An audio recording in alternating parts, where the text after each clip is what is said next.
Damos gracias al Señor por un día más en su presencia, un día en que podemos disfrutar de poder estar juntos en la comunión de los santos, dice la palabra, alabando al Señor en un mismo espíritu. Era algo que caracterizaba a la primera iglesia. La Biblia dice que adoraban juntos al Señor. Y qué bueno es que lo hagamos de manera personal, que tengamos tiempo en donde reconozcamos lo que Dios es, lo que Dios hace en nuestras vidas. Pero también es bueno que tengamos estos tiempos en donde podamos alabar al Señor juntos. Y no sé si te ha pasado, amado hermano, pero personalmente siento que Dios me ha confrontado a través de este libro de Colosenses. Y hay ciertas ideas o conceptos que Él ha ido corrigiendo en mi vida. Ideas que había tenido quizás o había desarrollado equivocadamente, cosas que quizás habíamos sido mal enseñados o algunas que simplemente no había practicado o puesto en obra en mi vida. Y muchas de esas cosas, hermanos, muchas veces tienen que ver con conceptos que usamos mal y que lamentablemente la sociedad los ha dañado a tal punto que ya no los podemos usar. Por ejemplo, la palabra fundamentalista. Hoy día se habla de que aquellos fundamentalistas son los violentos, los que tan profundamente se arraigan a un pensamiento que son capaces de generar violencia. De hecho, a los que más se les llama fundamentalistas son a los musulmanes, porque ellos son capaces de explotar una bomba, hacer un acto delictivo en nombre de la religión o en nombre de su credo. Pero nos han robado la idea de que en Cristo debemos ser fundamentalistas. El apóstol Pablo le dice a la iglesia de los Corintios, en la primera carta a los Corintios, capítulo 3, verso 11, nadie puede poner otro fundamento que el que está puesto, que es Cristo Jesús. Entonces el cristiano debería ser fundamentalista. Deberíamos tomarnos de nuestro fundamento y no salir de él.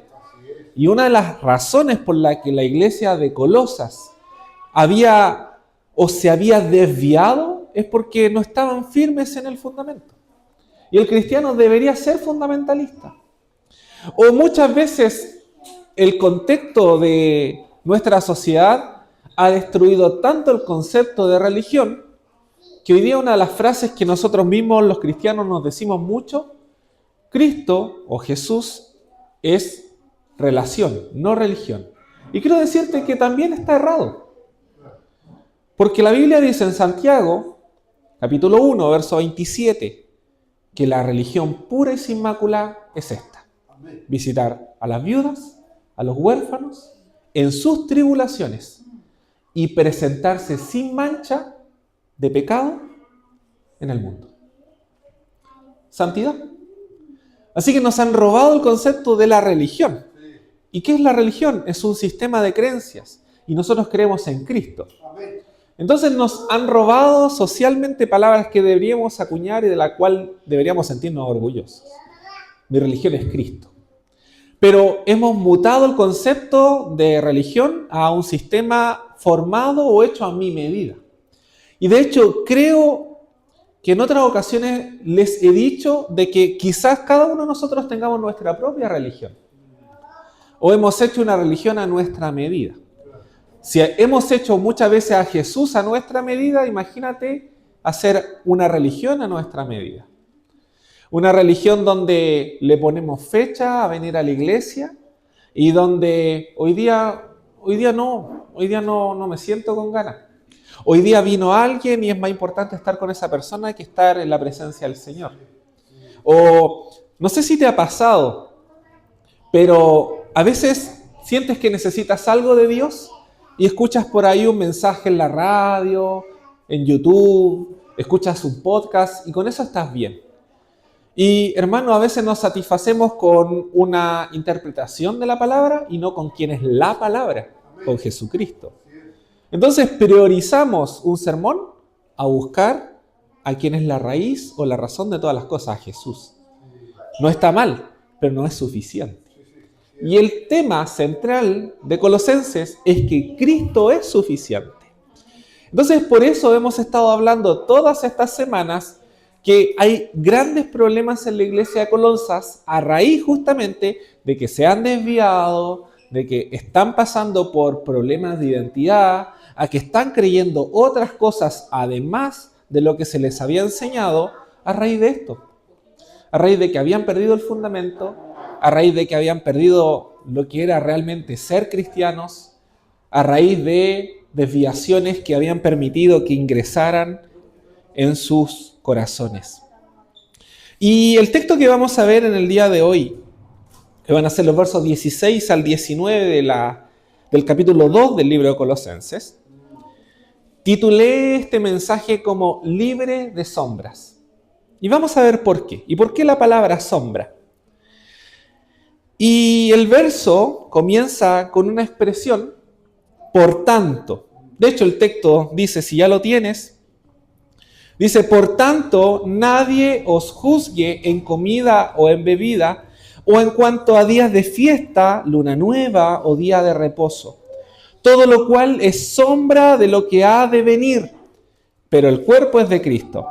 Nadie os prive de vuestro premio, afectando humildad y culto a los ángeles, entremetiéndose en lo que no ha visto, vanamente hinchado por su propia mente carnal y no haciéndose de la cabeza, en virtud de quien todo el cuerpo, nutriéndose y uniéndose por las coyunturas y ligamentos, crece en el crecimiento que da Dios.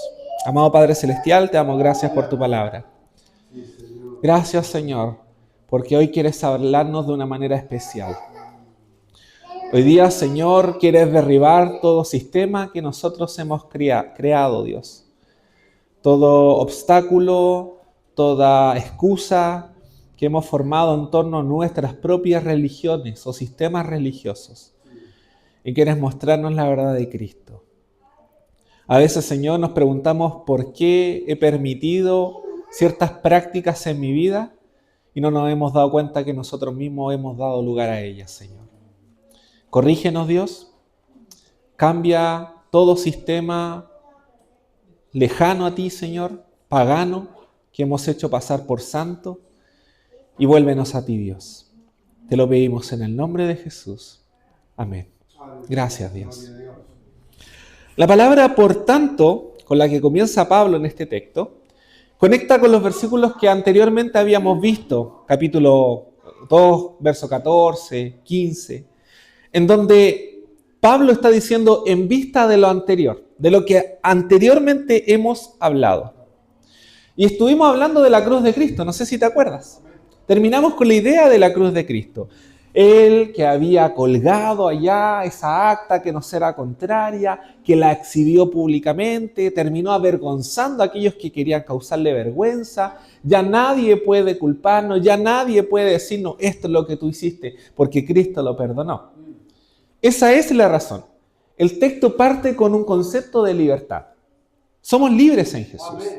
Pero ahora lo que Pablo está introduciendo es que en este sistema religioso forzado que estaba haciendo que los cristianos de la iglesia de Colosa tuvieran que hacer algo más para la salvación, tuvieran que hacer algo más para tener a Jesús, estos hermanos estaban cayendo en religiosidad, en legalismos. Y justo Pablo aquí dice que nadie os juzgue. ¿En qué?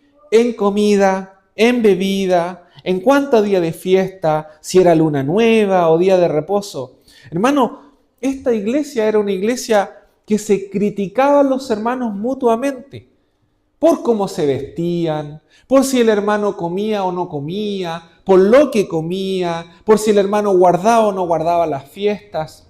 Y lo que Pablo está diciendo, oye, ojo, esto es parte del antiguo pacto, esto nos anunciaba Jesús, pero esto no es Jesús. Y hermanos, a veces creemos que en la iglesia yo no hago esto. Yo no juzgo a mi hermano por lo que come.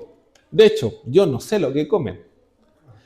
No juzgo a los hermanos si beben o no beben algo, alguna cosa. Pero hermanos, quizás estamos poniendo otras condiciones de lo que para mí es correcto en la vida del otro hermano. Jesús mismo habló sobre eso. ¿Se acuerdan de la paja y de la viga? Muchas veces buscamos la paja en el ojo ajeno y no vemos la viga que hay en nuestro propio ojo. Muchas veces, hermanos, juzgamos a los demás por actitudes y yo he hecho cosas que realmente dan vergüenza o asco. Pero mientras los demás no lo sepan. Ese es el problema que pasa en esta iglesia, la iglesia de Colosas, y en la que quizás muchos de nosotros en algún momento hemos experimentado. Entonces Pablo dice, oye, Jesús los hizo libres. Jesús en la cruz pagó el precio y les dio libertad. Ahora, que nadie venga a volver a ser los esclavos. Con legalismos, con cosas humanas. Si Él los hizo libres, tú no esclavices a tu hermano. ¿Qué cosas causaban condena en estos hermanos nuevos colosenses? Hablamos de comida o bebida, días santos, ceremonias, días de reposo. Y eso no es otra cosa que estar en contraposición a la victoria de la cruz de Cristo. ¿Por qué? Porque eran condiciones humanas que negaban la suficiencia de Jesús. Ahora, ¿por qué existían? Y ya no eran válidas para ese tiempo. Existían porque Dios quería dar un estándar de vida moral para la gente allá en el Antiguo Testamento. ¿Se imaginan que ellos no tuvieran reglas? ¿Cómo hubiera sido el pueblo de Israel? Era importante que las personas pudieran elegir correctamente lo que comían. Por ejemplo, en el Antiguo Testamento se evita que coman animales con pezuña. Pareciera para nosotros antojadizo. Pero nosotros hoy sabemos, por ejemplo, cuántas complicaciones tiene el cerdo. El cerdo es uno de los animales más sucios que hay. Mucha gente se enferma por comer cerdo. Y el Señor, Dios, Yahvé, les prohibió a los israelitas comer cerdo, no porque Él fuera un Dios malo, sino que porque quería evitarles problemas gastrointestinales. Simple. Hay por allá una regla en el Antiguo Testamento de no usar ropa de doble hilo. Y uno dirá, ay, Dios, ¿le complica que ocupe lino y algodón? Si se ven sus chaquetas, quizás sean 50% poliéster y otra más. Todos pecadores. Pero tiene otro sentido. Todo en el Antiguo Testamento apuntaba a Jesús. Pero no era Jesús. Todo en el Antiguo Testamento anticipaba lo que sería Jesús. De alguna manera, nos quería presentar santos delante de Dios, sin enfermedad, personas correctas, perfectas. Cuando hablamos de la Pascua, que ya hemos hablado en otras ocasiones de eso, y también hemos hablado en la Cena del Señor sobre eso anticipaba lo que iba a hacer Jesús, el sacrificio de Jesús. Cuando hablábamos del día de reposo, el mismo libro de Hebreos habla de que el perfecto reposo es Jesús. Todo anticipaba lo que era Jesús. Pero ¿qué hacían estos hermanos en la iglesia de Colosas? Les seguían imponiendo las condiciones del Antiguo Testamento a la iglesia, porque creían que cumpliéndolas iban a agradar a Dios. Pero habían dejado otras cosas importantes. Alguien que disfruta de los beneficios de la victoria de Cristo en la cruz y que trae libertad para la vida de uno, no puede rebajarse voluntariamente a ponerse bajo esclavitud humana. Si Dios nos hizo libres, no podemos condicionarnos entre nosotros. ¿Y por qué las tradiciones eran tan importantes para estos legalistas?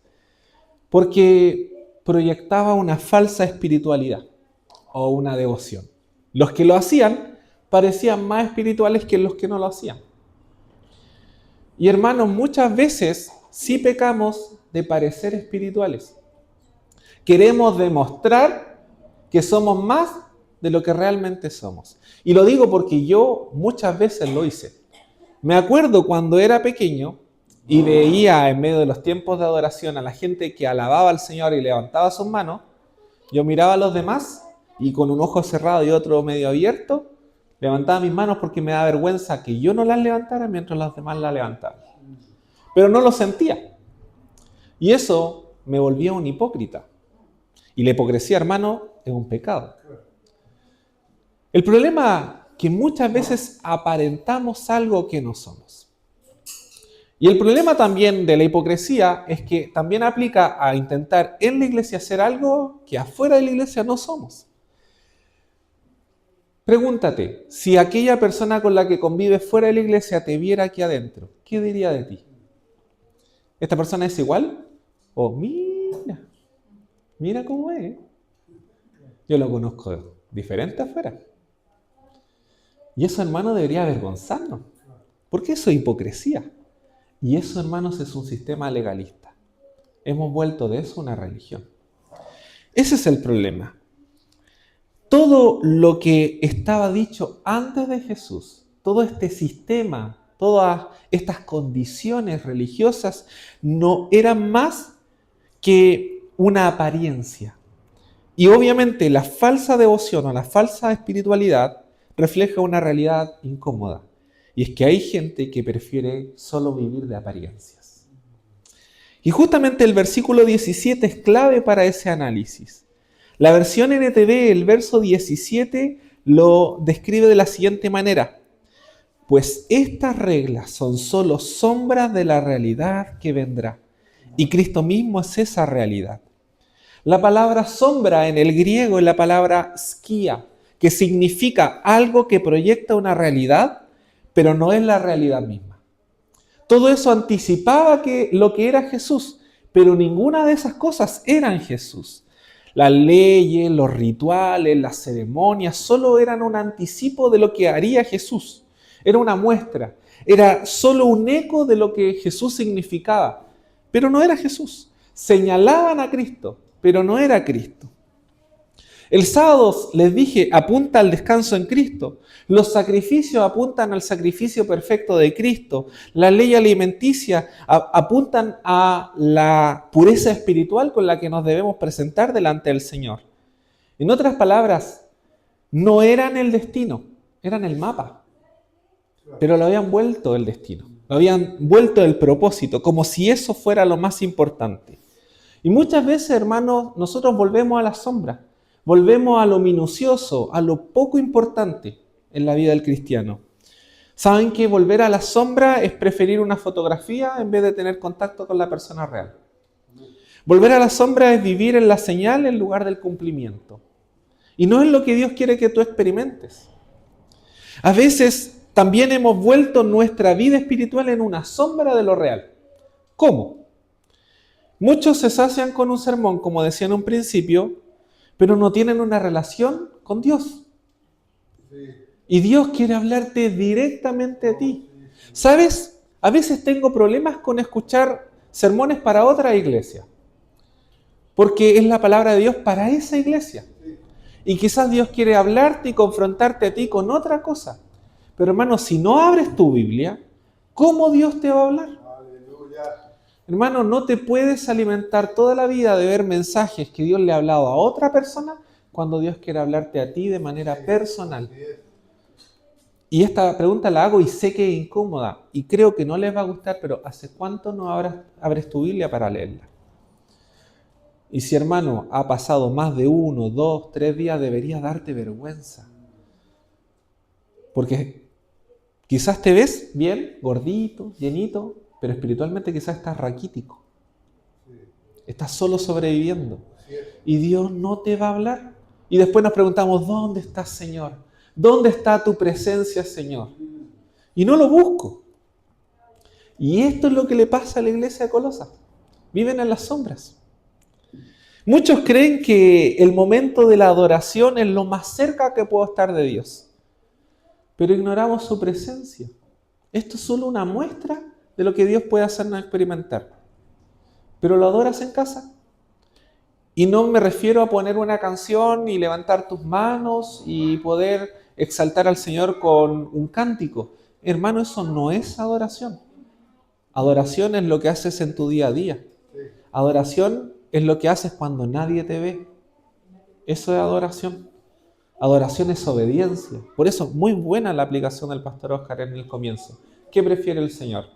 ¿Alabanzas o obediencia? Hermano, puedes tú alabar al Señor y aún así estar desobedeciéndole. Y tu alabanza para el Señor no significa nada. Adoración para Dios es obedecerle. Adoración para el Señor es que salgas y prediques de Él. Otra pregunta incómoda, ¿hace cuánto no hablas del Señor? A otro. Si no lo haces, no lo estás adorando, porque no hay nada más que complazca a Dios que hables de Él. Sí, así es, Señor. Gloria a Dios. No hay nada más. Y si no lo haces, no lo adoras. Así que pregúntate si lo que estás haciendo cada domingo cuando levantas tus manos es realmente adoración. Y es realmente lo que Dios espera recibir de ti. Adoración no es buena música. Adoración no es buen sonido. Adoración no es levantar las manos. Es parte de la experiencia, sí, pero no es el todo. Adoración es la vida que vives. Y eso es lo que el Señor demanda de nosotros. Entonces quizás estamos viviendo solo en las sombras.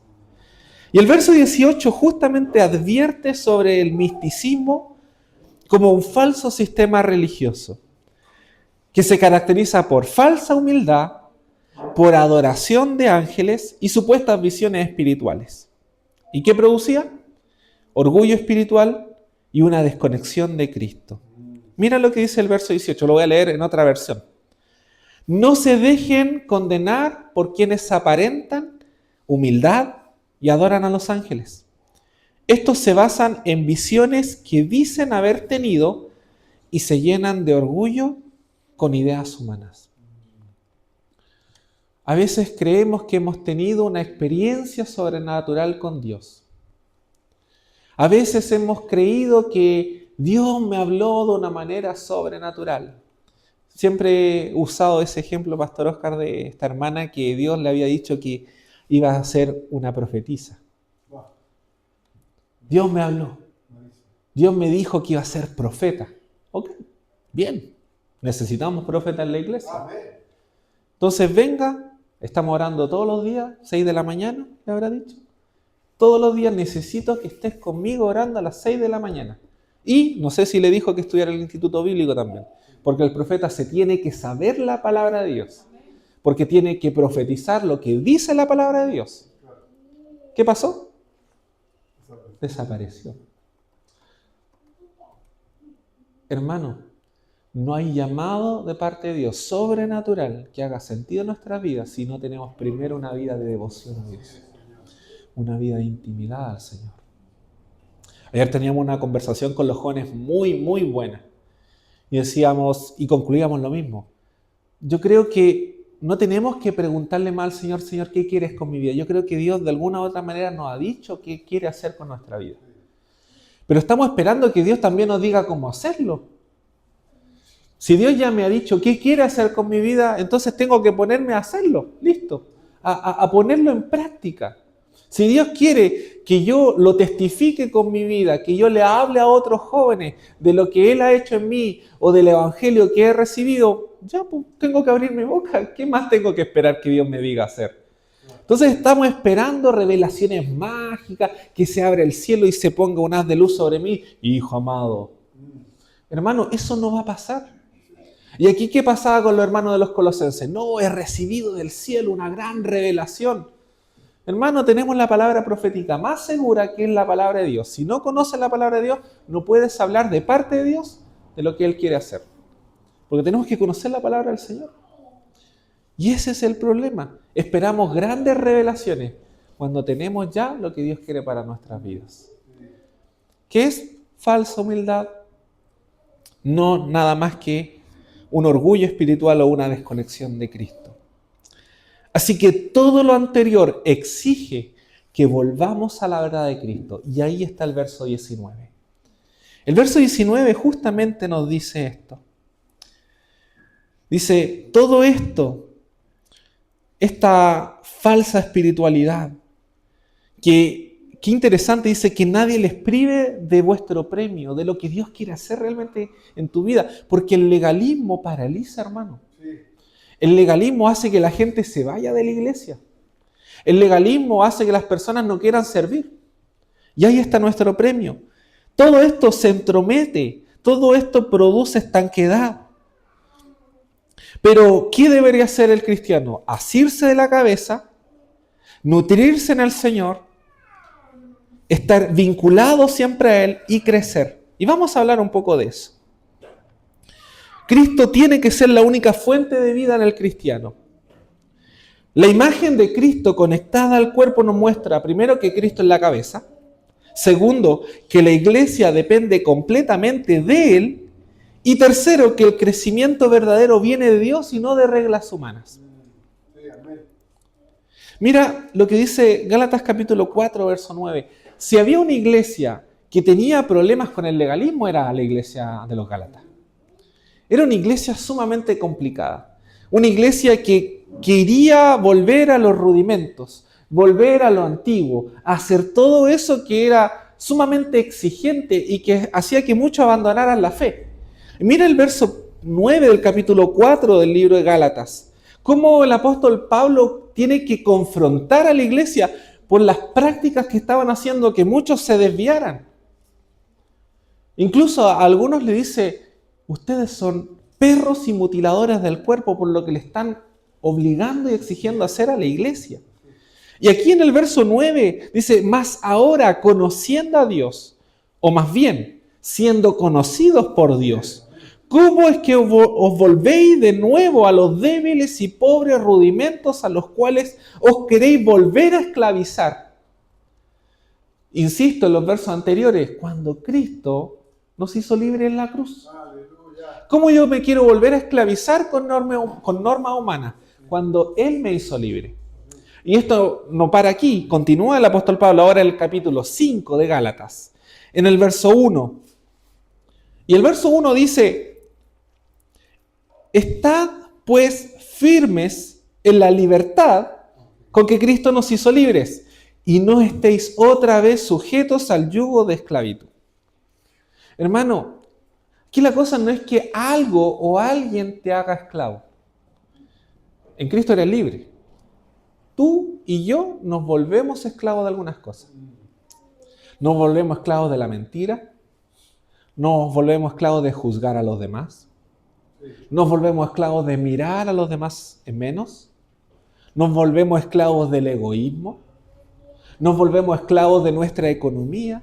Cuando tenemos mano de guagua, me da risa siempre esa expresión porque me acuerdo cuando el Mati le abría la manita y tenía pelucita. Por eso se habla de mano de guagua. Y hermanos, a veces nos cuesta soltar los recursos para el Señor. Y después ando llorando porque no me alcanza. Y es porque no vivimos en fe. Hermanos, nos hacemos esclavos solos. Nadie nos hace esclavos. ¿Por qué? Porque tenemos la libertad que nos dio Cristo.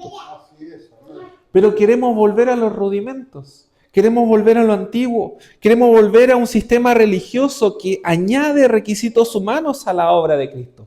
¿Sabes lo que tú estás diciéndole al Señor cuando vuelves a los rudimentos? Tú no eres suficiente. Tú no eres todo para mí. Desplazamos la centralidad de Cristo y nos volvemos esclavos. Y no es lo que el Señor quiso. Él murió en la cruz para que seas libre. No tiene sentido que tú quieras hacerte esclavo otra vez. Por eso quiero muy rápidamente darte 4 actitudes para que vuelvas a vivir en la libertad de Cristo. Primero, depende de Cristo y no de reglas. Amén. Así es. Vive una vida para agradarle a Él. No busques agradar a los demás. Si agradas a Dios, vas a agradar a tus hermanos. Y tus hermanos van a querer ser como tú, porque tú vas a ser como Cristo. Tu justicia viene de Él y no de tu desempeño. No de lo que tú busques hacer para que los demás lo miren. Segundo, renueva tu mente en la gracia. Rechaza pensamientos que llevan a la condenación religiosa. Y si hay algo, hermano, que no te gusta del otro, ora al Señor. Pídele al Señor. O muéstralo con tu propia vida. Porque, como les dije, muchas veces nos preocupamos de cosas que son tan pequeñas, tan minuciosas. No sé si con Michael hablamos en un estudio de que la generación de hoy se complica porque el hermano no me saludó. Lo hablamos entre nosotros, ¿no? En un estudio. Sí, que el pastor no me saludó y eso me afecta, eso me duele. Y hermano, hemos vuelto eso tan importante. Y hay mucha gente que se va de la iglesia porque en esta iglesia no hay amor. En esta iglesia cuando vengo nadie me recibe. En esta iglesia nadie se preocupa de mí. Imagínense los hermanos de las primeras iglesias. Si eso les importaba. La Biblia dice que tenían un mismo corazón. Imagínense el nivel de unidad que había entre ellos. Habían hermanos que ni se conocían ni se amaban. Pablo no había conocido a esta iglesia, no había ido nunca. Y dice, yo estoy sufriendo por ustedes. Hermanos, a veces nos preocupamos de cosas tan pequeñas e insignificantes y perdemos el valor de las verdaderas cosas, de lo que realmente importa. Así que rechaza todo pensamiento que lleva a la condena, porque en Cristo hay libertad. Amén. Tercero, discierne lo espiritual de Dios con la palabra. Esto lo he dicho en otras ocasiones. Hay cosas, hermanos, que parecen muy espirituales, pero no son espirituales. ¿Cómo puedo saber si es de Dios? Si está en la palabra. Hay cosas que parecen espirituales, pero realmente son místicas. Muchas veces vivimos de lo místico. Vivimos de que, no sé, que Dios me hable de una manera como, pucha, si pasa esto, entonces Dios me está diciendo que sí. No sé si lo has hecho. Quizás acá no pasa. Pero yo en algún momento yo hice eso. Quizás has tomado un poquito del ejemplo de Gedeón, de que si este pedacito de pasto, arbusto, estaba aquí medio mojado y después aparecía seco. Pero no es la forma habitual de hablar de Dios. Y no quiere decir que esa sea la norma con la que Dios hable. ¿Sabes cómo yo quiero que Dios me hable? O que me hable al corazón, o que me hable en su palabra. Pero muchas veces buscamos misticismo. No sé si alguno de ustedes alguna vez abrió la Biblia al azar. Háblame, Señor. No sé si alguno de ustedes agarró un pancito de vida y se quedó con eso. Te aviso, todos los pancitos de vida son buenos. Así que Dios nunca te va a hablar algo que te desafíe. Nunca te va a decir arrepiéntete. Ojalá hubiera un pancito de vida que tuviera también de esos versículos. Pero no hay. Así que no vivas de pancitos de vida. Yo lo llamaría migaja. Hermano, eso es misticismo. Dios así no habla. Entonces, discierne lo espiritual con la palabra. No todo lo místico es verdadero. Y último, cuarto, cultiva una relación viva con Cristo. Dios quiere más comunión y menos ritualismo. Hermanos, ¿sabes por qué yo he decidido venir a la iglesia con gozo cada domingo? No porque aquí yo venga a adorar al Señor, porque yo busco adorar al Señor todos los días, en cada cosa que haga. Si yo voy a comprar a la ferretería, busco adorar al Señor.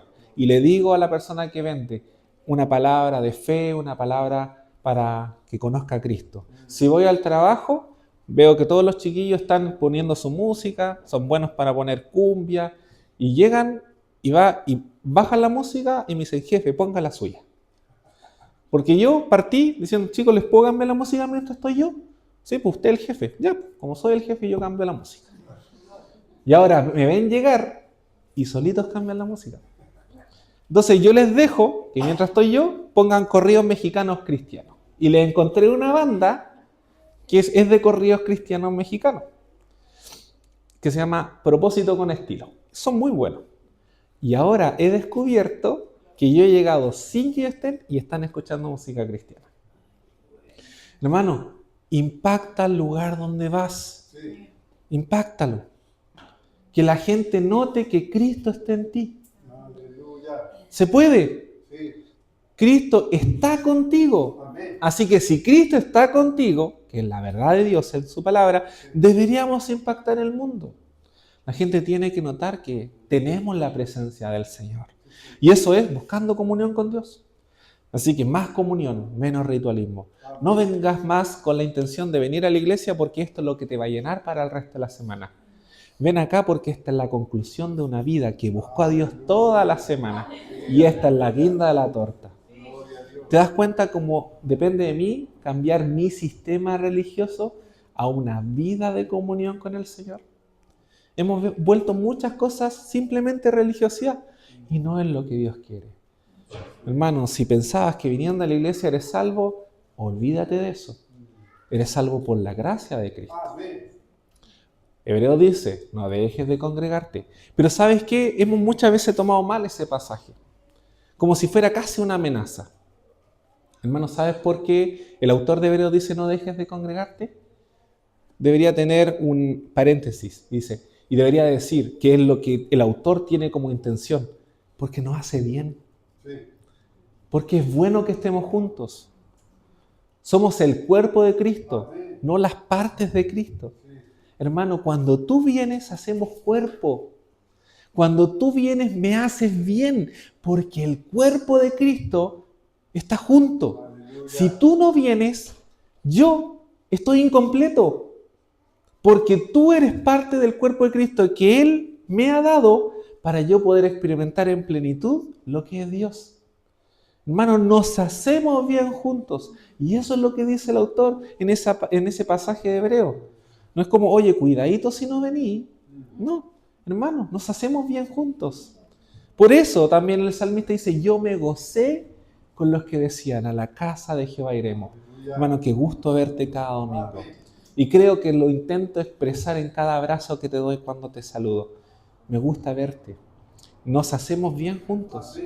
Pero esto debería ser la guinda de la torta. Hermanos, menos religiosidad, más comunión. Amén. Dios quiere hacer algo. Cristo no vino a darte una religión más refinada. Él vino a darte vida verdadera y libertad real. Así que no vivas en sombras cuando Dios tiene otra realidad para ti. No vuelvas a la esclavitud cuando Él nos ha hecho libres. Cierra tus ojos. Amado Padre Celestial, te damos gracias, Señor, por tu palabra. Gracias, Señor, por ser confrontados por ti. Amén. Y si nos dices esto el día de hoy, Señor, es porque hay muchas cosas que debemos corregir en lo que hemos vuelto nuestro propio sistema religioso, cuando todo se ha tratado de una verdadera comunión contigo. Religión es vivir en santidad realmente. La verdadera religión, Señor, es ser misericordioso. Amén. Y lo hemos vuelto un sistema de prácticas, de condiciones y de reglas. Señor, tenemos que volver al fundamento. Y de manera magistral Pablo lo dijo, nadie puede poner otro fundamento que no sea Cristo.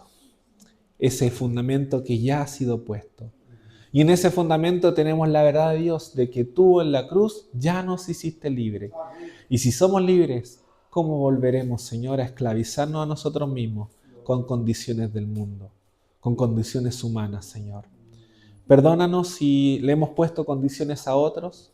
Perdónanos si hemos mirado menos a otros. Perdónanos, Señor, si he querido que el otro sea de alguna manera y quizás yo ni lo he intentado.